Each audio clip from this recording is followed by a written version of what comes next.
नमस्कार दोस्तों, एक बार फिर से स्वागत है आपका पॉलिटी दिस वीक प्रोग्राम में। मैं हूं केवल आपके सामने और आज हम देखेंगे पॉलिटी से जुड़ी हुई कौन सी खबरें चर्चा में थी बीते एक सप्ताह में और उनसे जरूरी बातें कौन सी है जो आपको जानना बेहद जरूरी है। तो एक एक करके, लेकिन सबसे पहले देखते हैं टॉपिक कौन से हैं जो महत्वपूर्ण है। डिजिटल अरेस्ट है, दिल्ली के बाहर पार्लियामेंट सेशन की बात जो हो रही है, जैसे अभी शीतकालीन सत्र चल रहा है तो एक मांग उठी है कि अब दिल्ली के बाहर हो।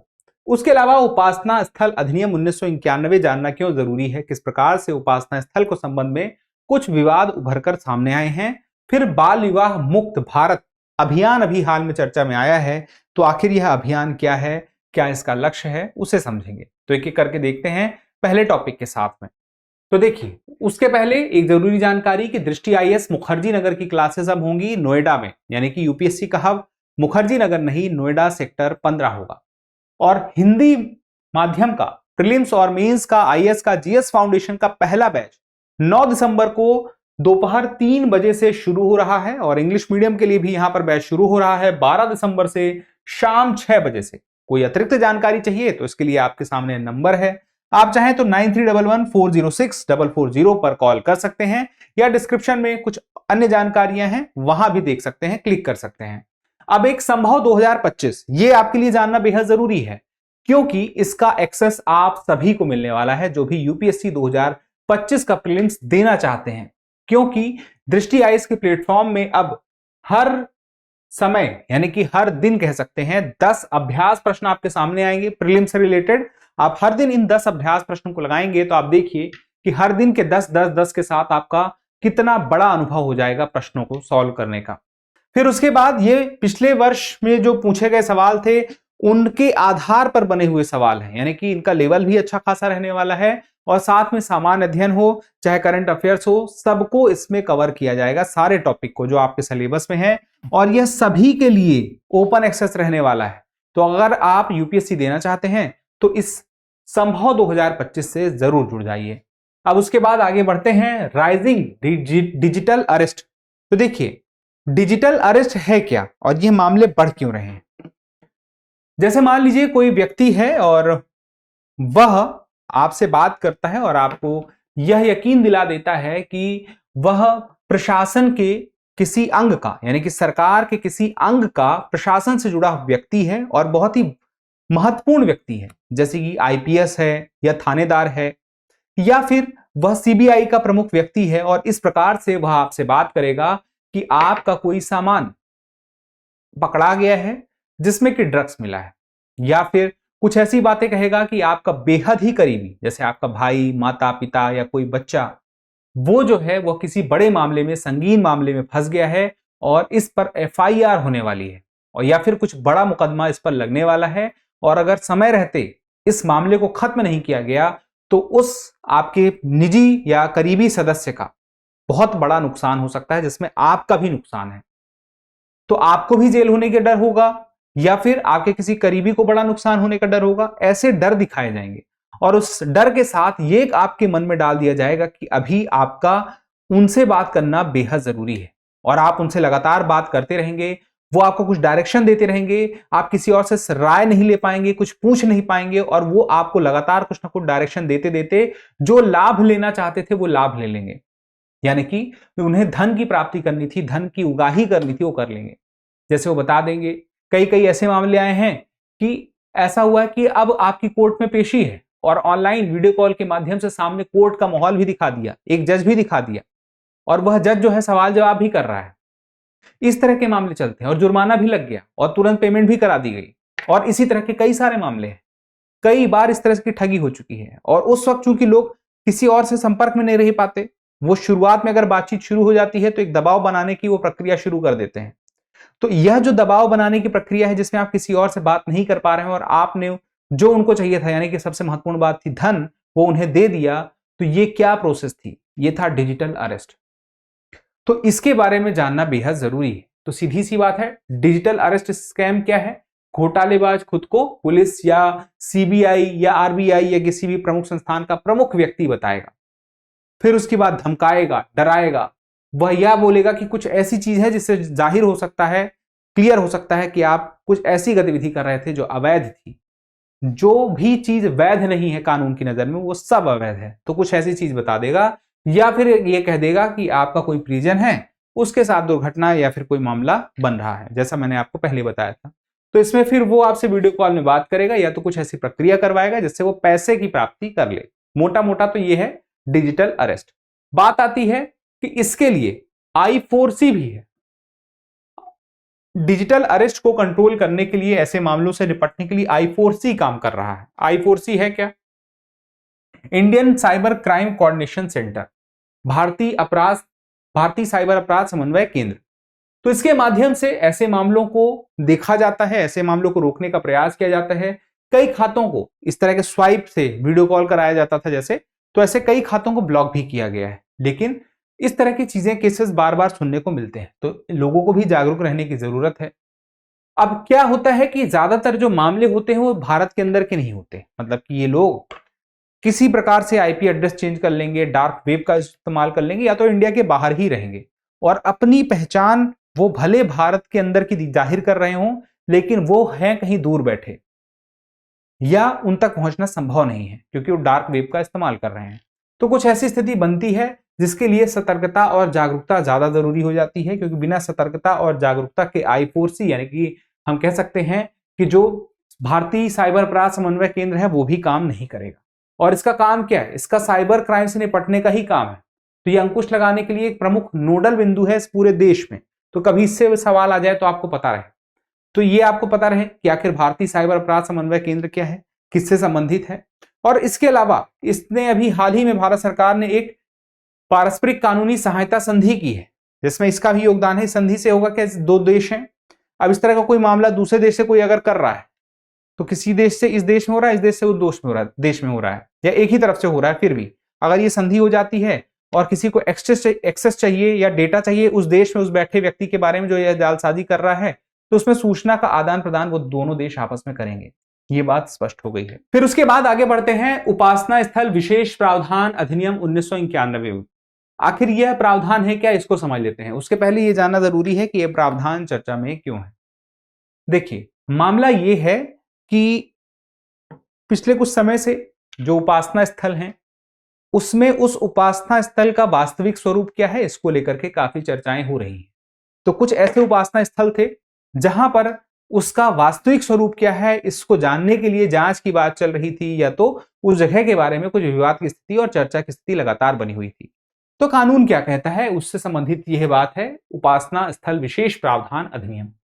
तो यहां पे समझना होगा एक मुख्य बात, यह काम क्या करता है? उपासना स्थलों की धार्मिक स्थिति को संरक्षित रखना तथा विभिन्न धार्मिक संप्रदायों के बीच या एक ही संप्रदाय के बीच धर्मांतरण को रोकना।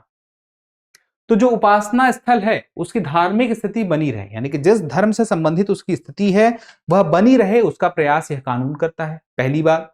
फिर उसके बाद इस अधिनियम का उद्देश्य मुख्य यही है कि धार्मिक चरित्र किसी भी ऐसे उपासना स्थल का जो रहा है उसे बरकरार रखा जा सके, जिससे सांप्रदायिक साहित्य एक सद्भाव है, माहौल है उस क्षेत्र का, वह बना रहे, यानी कि अनावश्यक लड़ाई झगड़े खून खराबा ना हो। फिर उसके बाद अधिनियम के कुछ प्रावधान है वो जान लेते हैं। जैसे कि धारा 3 कहती है किसी भी उपासना स्थल को पूर्णतः या आंशिक रूप से एक धार्मिक संप्रदाय से दूसरे धार्मिक संप्रदाय में परिवर्तित करने पर रोक लगाती है। यहां पे धर्म परिवर्तन किसी व्यक्ति के बारे में नहीं हो रहा है, वह जो उपासना स्थल है उसका स्वरूप एक किसी धार्मिक समुदाय से जुड़ा हुआ है, संप्रदाय से जुड़ा हुआ है, तो उसे दूसरे में परिवर्तित करने का प्रयास नहीं किया जाना चाहिए, ऐसा इस कानून में है, ना तो आंशिक रूप से ना तो पूर्ण रूप से। फिर है धारा 4(1), यह अनिवार्य करता है कि उपासना स्थल की धार्मिक पहचान 15 अगस्त 1947 की स्थिति से अपरिवर्तित रहनी चाहिए, यानी कि 15 अगस्त 1947 को के बाद जो स्थिति थी, मतलब इस दौरान जो स्थिति रही होगी, इस दौरान के बाद की जो स्थिति थी वह स्थिति लगातार बनी रहेगी, उसे नहीं बदला जाएगा। या इससे जुड़ा हुआ कोई मामला भी है 15 अगस्त 1947 के पहले कहीं कोई मामला चल भी रहा था, तो उसमें अब चुनौती नहीं दी जाएगी, जो भी वह उसकी उस जगह का उपासना स्थल का जो चरित्र था, जो स्वरूप था, उसे वैसा का वैसा बरकरार रखा जाएगा। तो एक तारीख बता दी गई कि इस तारीख के बाद जो है वैसा चलता रहेगा। फिर उसके बाद धारा 5 में एक अपवाद देखने को मिलता है। आपने राम जन्मभूमि के बारे में सुना होगा, तो वहां पर उस विवादित ढांचे को लेकर के एक विवाद की स्थिति बनी थी, जिसके बारे में यहां पर देखने को मिलता है कि अपवाद के रूप में इसे स्वीकार किया गया, यानी कि इस अधिनियम से इसे छूट दी गई। इसके अलावा कोई उपासना स्थल जो प्राचीन और ऐतिहासिक स्मारक है, तो या फिर प्राचीन स्मारक तथा पुरातत्व स्थल और अवशेष अधिनियम 1958 के अंतर्गत आने वाला कोई भी पुरातात्विक स्थल है जिसमें या फिर ऐसा हो कि मामला आपस में सुलझा लिया गया है, तो वहां पर भी अपवाद की स्थिति या छूट की स्थिति देखने को मिलती है। लेकिन आगे बढ़ते हैं, धारा 6 में उल्लंघन करता है अगर कोई, बाकी अपवादों को छोड़ दिया जाए, वहां पर कोई धार्मिक चरित्र बदलने का प्रयास करता है अगर कोई, तो उसके खिलाफ दंड देने का भी प्रावधान है। और दंड जो है, दंड में जेल भी 3 वर्ष तक की जेल और साथ साथ यह भी हो सकता है कि कारावास हो सकती है। फिर उसके बाद सर्वोच्च न्यायालय ने 2022 में एक व्याख्या की। पहले तो यह था कि जांच हो ही नहीं सकती 15 अगस्त 1947 के बाद के मामलों में, लेकिन यहां पे कह दिया कि उपासना स्थलों के धार्मिक चरित्र की जांच की अनुमति दी जा सकती है, बशर्ते ऐसी जांच से धार्मिक चरित्र में कोई बदलाव ना हो। जांच हो सकती है, बदलाव लेकिन नहीं होगा फिर भी धार्मिक चरित्र में। अब जांच के बाद चाहे जो सामने आ जाए, मोटा मतलब तो यही सामने आता है। लेकिन चलिए अब आगे बढ़ते हैं और चिंताएं देख लेते हैं। न्यायिक समीक्षा को सीमित करता है। जैसे मान लीजिए उसने कह दिया कि कानून में कि ऐसा हो सकता है, ऐसा हो सकता है, ऐसा नहीं हो सकता है, लेकिन अगर न्यायालय को लगता है कि ये नहीं होना चाहिए, ये होना चाहिए, तो कहीं ना कहीं न्यायिक समीक्षा को रोकने का प्रयास ये कानून करता है। या फिर एक जो तिथि उसने निर्धारित कर दी कि 15 अगस्त 1947 के बाद जो स्थिति थी वो बनी रहनी चाहिए, तो अब ये कोई तारीख निर्धारित करने का आधार क्या है विशेष रूप से यह भी स्पष्ट नहीं होता है। कुछ लोग इस पर भी कहते हैं।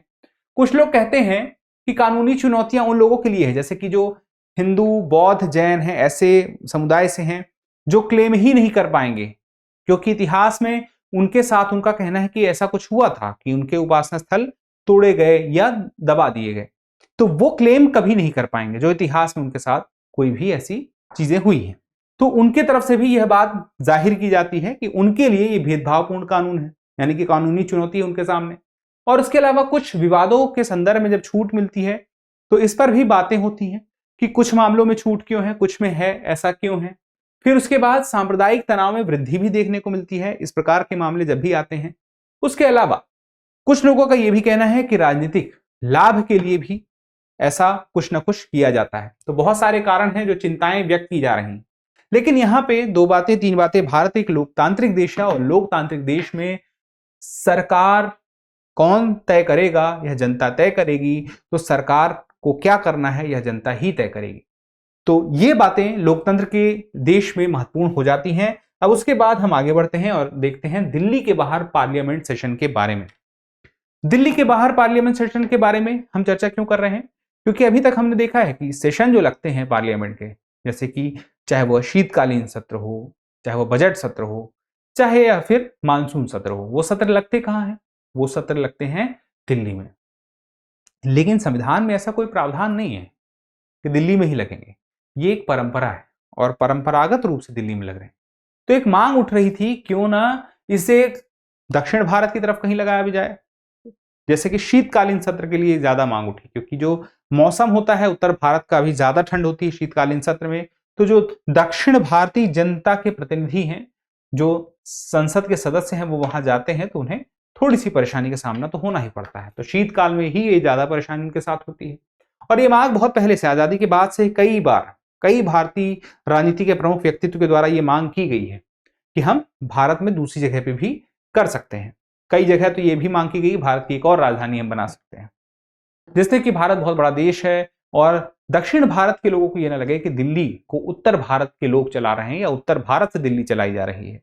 तो अलग अलग कारण बताए जाते हैं। लेकिन अब यहां पे देखें तो दिल्ली के बाहर पार्लियामेंट सेशन को लेकर के दिल्ली में जो संसद के एक सदस्य हैं उन्होंने यह बात कही है कि जो भीषण सर्दी पड़ती है और जो जलवायु संबंधी चुनौती उनके लिए होती है जो दक्षिण भारतीय है, उस संदर्भ में प्रतिवर्ष 2 संसद सत्र आयोजित करने का प्रस्ताव दक्षिण भारत में कहा गया। ये एक प्रस्ताव एक संसद सदस्य के द्वारा दिया गया। अब यहां पे देखें डॉक्टर BR अम्बेडकर और अटल बिहारी वाजपेयी जैसे जो प्रमुख नेता हैं भारत में, उनके माध्यम से भी यह बात कही गई। इस बात का समर्थन किया गया था कि अन्य जगहों से भी पार्लियामेंट सेशन होने चाहिए। अब इसके लिए हम देखें तो क्या मांग थी पहले, अभी जो मांग हुई है क्या सेम थी? तो देखिए बी आर अम्बेडकर के माध्यम से यह सुझाव दिया गया था कि दिल्ली के बाहर भी संसद का सत्र होना चाहिए। तो दिल्ली के बाहर होना चाहिए मतलब कि राज्य के कहीं और दूर क्षेत्र से दिल्ली से, अगर एकदम पास में हो गया तो फिर मतलब नहीं है। फिर उसके बाद डॉक्टर बी आर अम्बेडकर ने अपनी पुस्तक भाषाई राज्यों पर विचार में 2 राजधानियों का प्रस्ताव भी रखा था, जिससे उन्होंने कहा था कि एक तो दिल्ली की ठंड और दिल्ली से दूरी दक्षिण भारत की या अन्य राज्यों की वो ज्यादा है, तो दक्षिण के लोगों को असुविधाजनक स्थिति होती है, इससे अच्छा होगा कि एक राजधानी उधर भी हो। तो वहां पर उन्होंने ये भी आशंका व्यक्त की थी कि दिल्ली पर हमले की स्थिति भी बनती है, सुरक्षा की दृष्टि से उतना ठीक नहीं रहेगा, तो दूसरी राजधानी को लेकर के हैदराबाद का एक नाम भी सुझाया गया। फिर उसके बाद एक निजी सदस्य हैं 1959 में गुड़गांव के निर्दलीय सांसद प्रकाश वीर शास्त्री ने भी एक प्रस्ताव पेश किया था, जिन्होंने दक्षिण भारत में लोकसभा का सत्र आयोजित करने का प्रस्ताव रखा था, हैदराबाद या बेंगलोर। तो आप देखें कि राजधानी के लेकर भी चर्चाएं हुई हैं, सत्र के लेकर भी चर्चाएं हुई हैं, और ऐसा नहीं किसी एक पार्टी से, अलग अलग पार्टी के लोगों के माध्यम से बात कही गई है। तो एक बात महत्वपूर्ण हो जाती है, अटल बिहारी वाजपेयी जी ने भी सांसद जब बने थे पहली बार तो उन्होंने कहा था कि देश की एकता को मजबूत करने के लिए यह बनाया गया है, यह जो प्रस्ताव है, इस प्रस्ताव के बारे में उन्होंने अपनी राय दी थी। तो ये मुख्य बातें हैं जो जानना जरूरी तो है ही। अब उसके बाद संसद सत्र आयोजित करने के लिए संवैधानिक स्थिति क्या है, संविधान में क्या बातें दिखाई देती हैं? तो देखिए भारत के संविधान में देखिए मुख्य बात तो यह है कि कोई ऐसा विशिष्ट प्रावधान है नहीं। दूसरी बात यह है कि भारतीय संविधान का जो अनुच्छेद 85 है, याद रखिएगा भारत के संविधान का अनुच्छेद 85 राष्ट्रपति को संसद के प्रत्येक सदन को ऐसे समय और स्थान पर बुलाने का अधिकार देता है जिसे वह उचित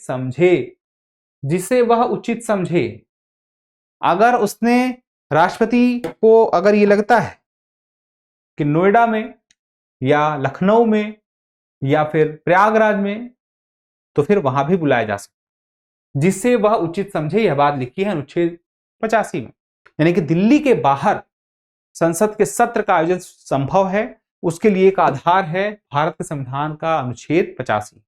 ये बात स्पष्ट हो गई। फिर उसके बाद देखें परंपरागत रूप से ही राष्ट्रीय राजधानी में मनाए जा रहे हैं, तीनों शीतकालीन सत्र हो गया, चाहे मानसून हो गया, बजट हो गया, आयोजन हो रहा है, लेकिन ऐसा जरूरी नहीं है। फिर उसके बाद बदलाव से क्या चुनौतियां उत्पन्न हो सकती हैं, इसको समझ लीजिए। रसद संबंधी चिंताएं हैं, जैसे एक संसदीय तंत्र होता है, सुरक्षा की बातें होती हैं, बुनियादी ढांचे की बात होती है, उसके अलावा वहां पे कार्मिक भी चाहिए, वहां पे संसाधनों को सुलभ भी बनाना पड़ेगा, वो सारी चुनौतियां रहेंगी ही। इसकी वजह से कहा जा रहा है कि मामला ये भागदौड़ काफी थकाऊ हो सकती है। कुछ लोग कह रहे हैं कि यह राष्ट्र एक ध्रुवीकरण हो जाएगा, देश में एक ध्रुव अलग अलग जगह पे, जहां एक तरफ होगा वहां का अलग ध्रुव बनेगा, वहां का अलग ध्रुव बनेगा, तो वोट क्षेत्र के आधार पर ना बट जाएं। उसके अलावा एक बात कही जा रही संस्थागत इतिहास की, तो 75 वर्ष से अधिक समय से दिल्ली में संचालित हो रहा है, देश में संचालन देश का मुख्य रूप से हम कह सकते हैं राजधानी दिल्ली है, तो संचालन वहीं से हो रहा है। लेकिन जो दक्षिणी राज्यों के संघ में एकीकरण पर इसका कोई असर अभी तक तो नहीं पड़ा है, अभी तक ऐसा कोई एकीकरण का असर नहीं दिखाई देता कि दक्षिण भारत के सारे राज्य एक होकर बोलें कि इस देश की राजधानी दिल्ली की जगह हम अपने लिए एक अलग से चुनना चाहते हैं। तो अभी की स्थिति में यह भी दिखाई नहीं देता है। चलिए बाकी जो चुनौतियां जो हैं, इन चुनौतियों के साथ ही क्या संभावनाएं बन सकती हैं, क्या उपाय, क्या आगे की राह देखी जा सकती है, अगर आप इसको देखें तो इसमें यह बात हमें समझना जरूरी है कि संवैधानिक स्थिति हमें यह दिखाती है कि आगे की राह इसमें खुली हुई है। तो आगे की राह खुली हुई है, अगर उचित समझा जाता है, संसद इसे उचित समझती है, तो संसद उचित समझने के आधार पर यह निर्णय भी ले सकती है। और संसद का मतलब जो सरकार अगर यह निर्णय लेती है तो राष्ट्रपति के माध्यम से वह संभव हो सकता है। अब आगे बाल विवाह मुक्त भारत, इसकी बात अभी हो रही है, क्योंकि बाल विवाह के खिलाफ एक राष्ट्रीय अभियान की शुरुआत हुई। और वह राष्ट्रीय अभियान क्या है कि भारत में बाल विवाह की संख्या, ये जो वर्ष की दर है, उसे और कम करना है और नगण्य तक लेके जाना है। यह तो स्वाभाविक सी बात है। तो बाल विवाह मुक्त भारत अभियान की विशेषताएं क्या है? इसके लिए एक पोर्टल आया है। पोर्टल क्या है? बाल विवाह मुक्त भारत पोर्टल। अब ये जो पोर्टल है, तो यहाँ पे कुछ जानकारी भी है। यह एक अभिनव ऑनलाइन मंच है जिसके माध्यम से मान लीजिए कि किसी को अपने आसपास दिखाई देता है कि बाल विवाह की स्थिति बन रही है और बाल विवाह हो सकता है, तो घटनाओं की रिपोर्ट कर सकता है। तो शिकायत अगर दर्ज हो जाएगी तो बाल विवाह निषेध अधिकारी जाएंगे और उस विवाह को होने नहीं देंगे। यह लैंगिक हिंसा के खिलाफ 16 दिवसीय कार्यक्रम जो 25 नवंबर से शुरू हुआ अंतर्राष्ट्रीय महिला हिंसा उन्मूलन दिवस से 10 दिसंबर मानवाधिकार दिवस तक चलने वाला एक वैश्विक आंदोलन है। तो यह कब से कब तक चल रहा है वो तारीख याद रखिए। 25 नवंबर को क्या था, अंतर्राष्ट्रीय महिला हिंसा उन्मूलन दिवस, और 10 दिसंबर मानवाधिकार दिवस, तब तक चलेगा। लैंगिक हिंसा किसके साथ हो रही है? मुख्य रूप से यहां पे देखा जाता है अगर उम्र की कमी के साथ किसी की जबरदस्ती शादी हो रही तो उसके साथ ही एक तरह की हिंसा हम कह सकते हैं। ज्यादातर यहां पर देखें तो लड़कियों की स्थिति में होती है। तो उम्र आपको पता है मुख्य रूप से देश में जो स्थिति है 18 और 21 वाली। अभी हाल में किसी राज्य में 18 की जगह उम्र को 21 करने के लिए एक कानून लाया गया था। तो कौन सा राज्य है, अगर आपको पता है तो आप बता सकते हैं। चलिए अब उसके बाद आगे बढ़ते हैं। बाल विवाह के खिलाफ शपथ भी उस अभियान का एक हिस्सा है। कैसे इस देश के लोगों में यह बात जाहिर तौर पर डाली जाएगी कि बाल विवाह के लिए आपको प्रण लेना होगा कि ऐसा आपके आसपास, ना सिर्फ आपके परिवार में बल्कि आपके आसपास भी ना हो। उसके अलावा यहाँ पर इस अभियान में यह प्रयास किया जाएगा कि जो पश्चिम बंगाल, बिहार, झारखंड, राजस्थान, त्रिपुरा, असम, आंध्र प्रदेश हैं, यहाँ पे बाल विवाह की दर मुख्य रूप से कम की जाए। क्योंकि कुछ ऐसे राज्य हैं जहां पे बाल विवाह की दर ज्यादा है, कुछ ऐसे हैं जहां पे आवश्यक जरूरत नहीं है बहुत ज्यादा, क्योंकि वहां पे पर्याप्त मात्रा या पर्याप्त दर से कमी आ रही है, कमी होने की दर वहां पे बहुत तेज है। चलिए अब सवालों की बात कर ली जाए तो सवाल मैं आपसे मौखिक रूप से आज एक एक करके पूछूंगा, तो आप मुझे एक एक करके जवाब दीजिएगा। सबसे पहले कि राष्ट्रपति अपने लिहाज से जहां उसे सही लगता है वहां पे संसद का सत्र वह बुला सकता है।